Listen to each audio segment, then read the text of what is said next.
Mad ബ്ലോഗേഴ്സിന്റെ ഏറ്റവും പുതിയ വീട്ടിലേക്ക് എല്ലാവർക്കും സ്വാഗതം. നമ്മളിന്ന് കാണാൻ പോകുന്ന തഞ്ചാവൂർ ബിഗ് ടെമ്പിൾ ആണ്. തമിഴ്നാടിന്റെ നെല്ലറയായ തഞ്ചാവൂരിൽ സ്ഥിതി ചെയ്യുന്ന ഈ ക്ഷേത്രം പെരുവിടയാർ കോവിൽ എന്നും പ്രതീശ്വര ടെമ്പിൾ എന്ന പേരിലും അറിയപ്പെടുന്നു.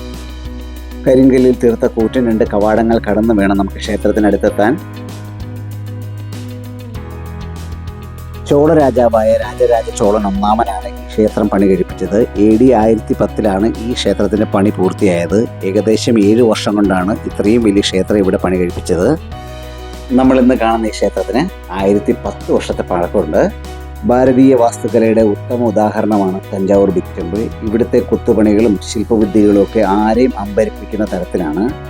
ഏതാണ്ട് 63,000 ടൺ ഗ്രാനൈറ്റ് ഉപയോഗിച്ചാണ് ഈ ക്ഷേത്രം പണിതിരിക്കുന്നതെന്നാണ് ചരിത്രകാരന്മാർ പറയപ്പെടുന്നത്. ഏറ്റവും അതിശയകരമായ വസ്തുത എന്താണെന്ന് വെച്ചാൽ ഈ ക്ഷേത്രത്തിന്റെ 50 കിലോമീറ്റർ ചുറ്റളവിൽ ഒരിടത്തും കരിങ്കൽ കോറുകളോ ഗ്രാനൈറ്റ് കോറുകളോ ഇല്ലായിരുന്നു എന്നാണ് പഠനങ്ങളിൽ പറയുന്നത്. ഈ ക്ഷേത്രത്തിന് ചുറ്റും നമ്മൾ ഇന്ന് കാണുന്ന കോട്ടമതിൽ പണി കഴിപ്പിച്ചത് 16-ാം നൂറ്റാണ്ടിലാണ്. ക്ഷേത്രത്തിന് മുന്നിൽ നന്ദിയുടെ ഒരു കൂറ്റൻ പ്രതിമ നമുക്ക് കാണാൻ പറ്റും. ഒറ്റക്കല്ലിൽ തീർത്താണത്. 13 അടി ഉയരവും 16 അടി വീതിയും ഉണ്ട് അതിന്. ക്ഷേത്ര ഗോപുരത്തിന് 216 അടി ഉയരമുണ്ട്. ലോകത്തിലെ ഏറ്റവും ഉയരം കൂടിയ ക്ഷേത്ര ഗോപുരമാണിത്. ക്ഷേത്രത്തിന് മുകളിൽ കാണുന്ന താഴെപ്പുറം ഒറ്റക്കല്ലിൽ തീർത്തതാണ്. ഏതാണ്ട് 80 ടണ്ണോളം ഭാരമുള്ളതിന് സിമെന്റോ മറ്റു രാസവസ്തുക്കളോ ഉപയോഗിക്കാതെ പൂർണ്ണമായും ഇന്റർലോക്കിംഗ് സിസ്റ്റത്തിലാണ് ക്ഷേത്രം പണികഴിപ്പിച്ചിരിക്കുന്നത്. തമിഴ്നാട്ടിലെ പ്രധാന ടൂറിസ്റ്റ് കേന്ദ്രങ്ങളിൽ ഒന്നാണിത്. ദിവസവും ലക്ഷക്കണക്കിന് ആളുകളാണ് ഈ ക്ഷേത്രം കാണാനായി ഇവിടെ വരുന്നത്. പരമശിവന്റെ കടുത്ത ഭക്തരായ രാജരാജ ചോളനും സഹോദരി കുന്തവയും ചേർന്നാണ് ഗംഭീരമായി ഘടന സൃഷ്ടിച്ചത്. രാജരാജേശ്വരനാണ് പ്രതിഷ്ഠയുടെ യഥാർത്ഥ പേര്. പിന്നീട് ബൃഹദീശ്വർ എന്നാക്കി മാറ്റിയത് മറാഠികളാണ്. 16-ാം നൂറ്റാണ്ടൊക്കെ ആയപ്പോൾ ചോള രാജാക്കന്മാരുടെ ശക്തി ക്ഷയിക്കുകയും പിന്നീട് ഇത് മറാഠികളുടെ കയ്യിലെത്തുകയും ചെയ്തു. അവരാണ് ഈ കോട്ടമതിലൊക്കെ പണി കഴിപ്പിച്ചത്. ഞാൻ മുമ്പ് പറഞ്ഞില്ലായിരുന്നു.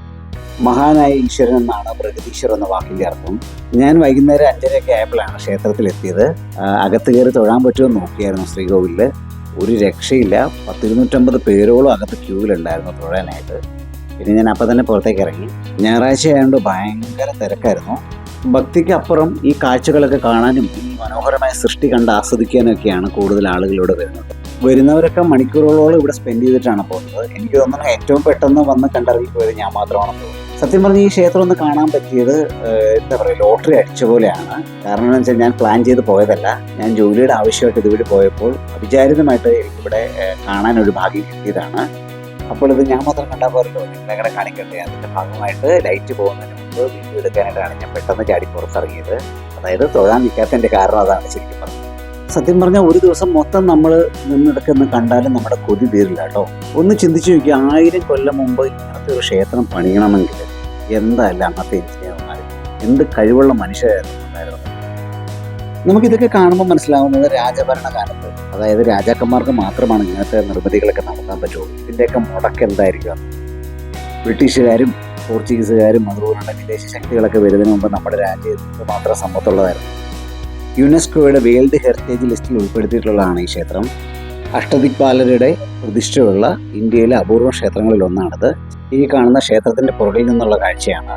ക്ഷേത്രത്തിലെ പ്രതിഷ്ഠയായ ശിവലിംഗത്തിന്റെ ഉയരം 12 അടിയാണ്. ശിവലിംഗ പീഠത്തിന്റെ ഉയരം 18 അടി. ഇത് ശരിക്കും പറഞ്ഞാൽ തമിഴ് വാസ്തുവിദ്യ, അതായത് തമിഴ് വാസ്തുകലയുമായി ബന്ധപ്പെട്ട് കിടക്കുന്ന ഒരു സൃഷ്ടിയാണ്. ഇവിടെ ഈ ക്ഷേത്ര ഗോപുരത്തിന്റെ ഉയരവും ശിവലിംഗത്തിന്റെ ഉയരവും ശിവലിംഗ പീഠത്തിന്റെ ഉയരവും അതുപോലെ ഈ മെയിൻ പ്രതിഷ്ഠയും നന്ദിയുടെ വിഗ്രഹമായിട്ടുള്ള ഒരു അകലവും എല്ലാം കണക്ക് കൂട്ടുമ്പോൾ തമിഴ് ഭാഷയുമായിട്ട് ഒരുപാട് ബന്ധമുണ്ട്. അതായത് 247 അടി ദൂരത്തിലാണ് പ്രധാന പ്രതിഷ്ഠയിൽ നിന്ന് നന്ദിയുടെ പ്രതിഷ്ഠയുടെ ദൂരം. അത് ശരിക്കും പറഞ്ഞാൽ 247 അക്ഷരങ്ങളാണ് തമിഴിലുള്ളത്. അതിനെ ബന്ധപ്പെടുത്തിയാണത് ചെയ്തിരിക്കുന്നത്. ലോകത്തിലെ തന്നെ ഏറ്റവും പഴക്കം ചെന്ന ഭാഷയും ഏറ്റവും പഴക്കം ചെന്ന സംസ്കാരവുമാണ് തമിഴ്. അപ്പോൾ അതുമായിട്ട് ബന്ധപ്പെട്ടാണ് ഇതെല്ലാം കിടക്കുന്നത്. ഇരുട്ട് വീണ് തുടങ്ങി. ഇനി ഷൂട്ടിങ് പാടാണ്. അത് മാത്രമല്ല, എനിക്ക് റൂമിലും പോകണം. അപ്പോൾ എല്ലാവർക്കും നല്ലത് വരട്ടെ എന്ന് പ്രാർത്ഥിച്ചുകൊണ്ട് തൽക്കാലം ഇവിടെ നിർത്തുന്നു. പുതിയ ട്രാവൽ വീഡിയോ ആയിട്ട് അടുത്ത പ്രാവശ്യം.